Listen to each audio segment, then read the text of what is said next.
Vous nous rejoignez, c'est avec le célèbre journaliste Richard Miniter qui a écrit plusieurs articles, qui a été nominé, qui a été best-seller de plus de 4 livres, très connu, qui écrit dans tous les grands magazines et qui a surtout, depuis le 30 juin, fait connaître à l'opinion nationale et internationale qu'il y a 15 milliards de dollars qui ont été soutirés de la caisse de l'État ou sous plusieurs formes, l'exploitation pétrolière, l'exploitation des imprimeries et autres, par celui qui est le président de la République démocratique du Congo, Joseph Kabila. Je vais me tourner vers lui. Là, nous allons aller vers la fin. We are going to about to conclude our program.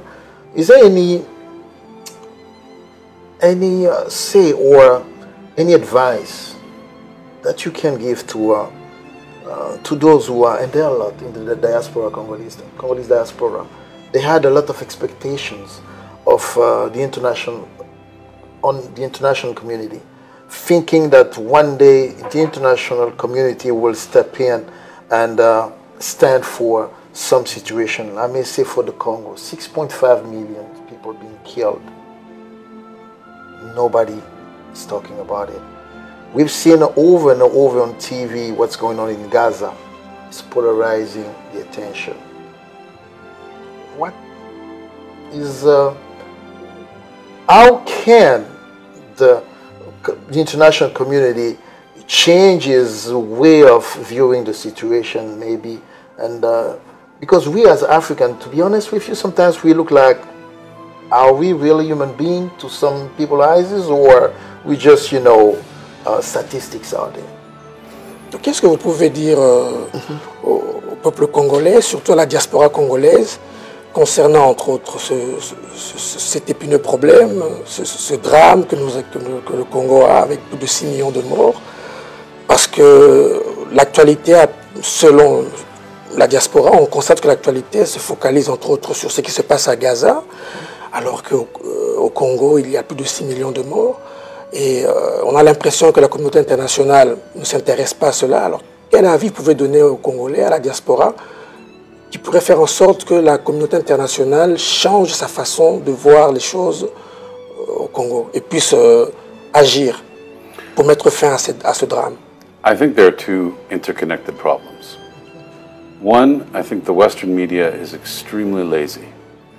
And so it only covers stories that it already has storylines for. Ok, donc les médias européens, disons les médias de l'Occident, sont en général un peu très paresseux, parce qu'ils préfèrent des histoires qui peuvent se vendre facilement, qui sont connues de tous. So with Gaza and Israel and the Palestinians, they've had the script of that story for 40 years. So it is very easy for them to do those stories. Alors, le problème israélien, ça fait plus de 40 ans que ça existe, donc tout le monde est au courant, et donc c'est très facile pour eux d'écrire des papiers dessus.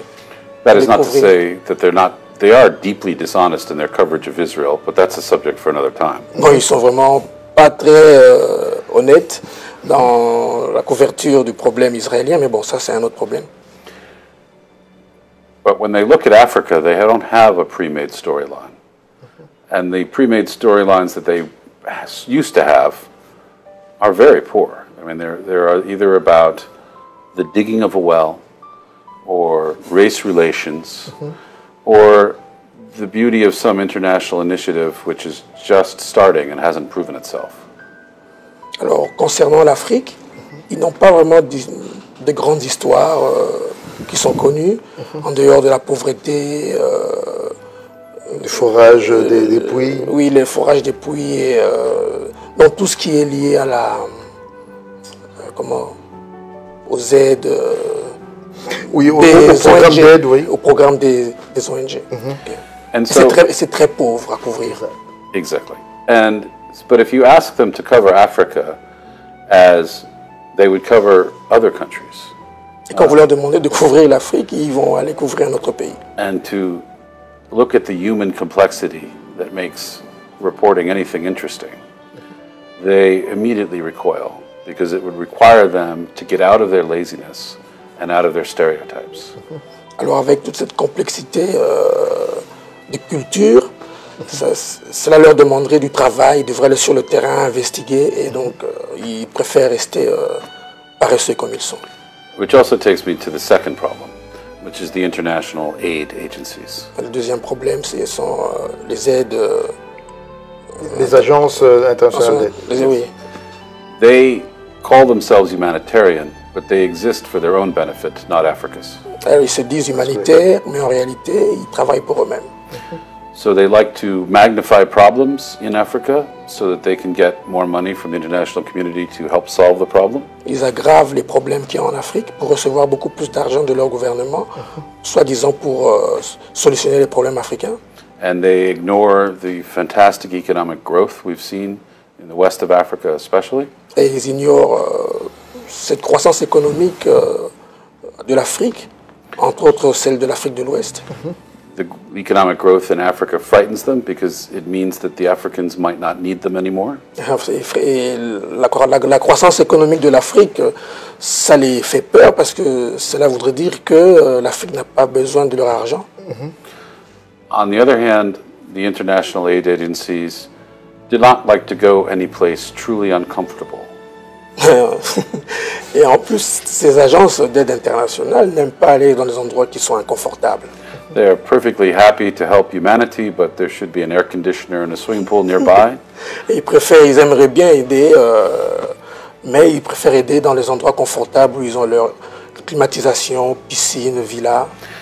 So they ignore the massive misery in the Congo, Et ils ignorent la pauvreté populaire au Congo, entre autres, the rapes, les viols, the killings, the slaughter, the disease. les They ignore these assassinats. things because to build a compound there for them to help people would be impossible or difficult. Donc ils ignorent les viols, les assassinats, la misère et tout ça, parce que s'ils devraient considérer cela, ça voudrait dire qu'ils devraient aller sur le terrain et réellement aider. Remember, they want to be seen to do things. They don't want to actually do these things. Donc rappelez-vous, ils veulent être vus comme s'ils faisaient des choses, poser des actions, sans pour autant les poser. Now, where does the media get its stories about Africa? From these very same international aid agencies. Alors maintenant, ces médias de l'Occident, où est-ce qu'ils trouvent, qui sont les sources de leurs informations? Ce sont ces agences d'aide. So the West does not act to alleviate the misery in Africa because they simply don't know it beyond what the aid agencies tell them. Donc l'Occident ne peut pas vraiment aider l'Afrique parce qu'ils ne savent rien de l'Afrique. Tout ce qu'ils savent, ça vient de ces agences-là. I mean, and these aid agencies do not prioritize. For example, when I was in Darfur, I saw a camp they were putting up for displaced persons, and they were bringing in food, and these people had livestock. And I looked around at the bushes, and I could see that there was green grass, there were trees with leaves close to the ground. So I said, these people are not hungry. If they were hungry, they would have eaten their livestock. And their livestock is not hungry because the livestock has not eaten the green shoots of grass and the low leaves. Voilà, lorsque j'étais dans le Darfour, j'étais étonné de voir qu'on amenait une aide alimentaire alors que les populations qui étaient là avaient du bétail, avaient des troupeaux. Et je pouvais même remarquer qu'il y avait au sol de l'herbe et même des feuilles qui étaient tombées. Alors ceci voudrait dire que si ces populations étaient affamées, elles pouvaient se nourrir de ce troupeau, de ce bétail qu'elles avaient, ce qui n'était vraiment pas le cas. C'était de déplacer, financé par une aide internationale. So I said, so why is this camp here and why are you bringing this food here? And he said, well, we have contracts to bring the food here. And this camp is close to the airport and close to the road. And I said, yes, but it is far from the people who are actually starving. And then they said to me, they can walk here. Alors il leur a posé la question, mais pourquoi ce camp ici? Et simplement parce que c'était près de l'aéroport, près de la route, et c'était très facile pour eux, alors que les véritables populations qui avaient besoin d'aide étaient au fin fond du pays. Il posera la question de savoir pourquoi là. Pourquoi là? Il s'est fait entendu répondre que ces gens peuvent marcher jusque-là. They were happy for a woman, a pregnant woman with a child, to walk 2 days in the Sahel with very little water and no food to come to their camp, rather than to move the camp closer to where these people are. Et ce n'était pas leur problème de voir qu'il y avait des femmes enceintes avec des enfants qui marchaient pendant 2 jours dans le désert pour atteindre ce fameux camp, alors qu'ils pouvaient aller vers ces populations. So I would hope that the hearts of the people of the West is moved by the suffering in the Congo, and the West actually does something. But for these 2 reasons, the corrupt and lazy media and the corrupt and lazy international aid agencies, I do not expect change to come soon. Alors avec ces agences d'aide internationale qui sont corrompues et les agences internationales qui sont corrompues et les médias qui sont très paresseux, je doute fort qu'il y a un changement de vue de l'Occident.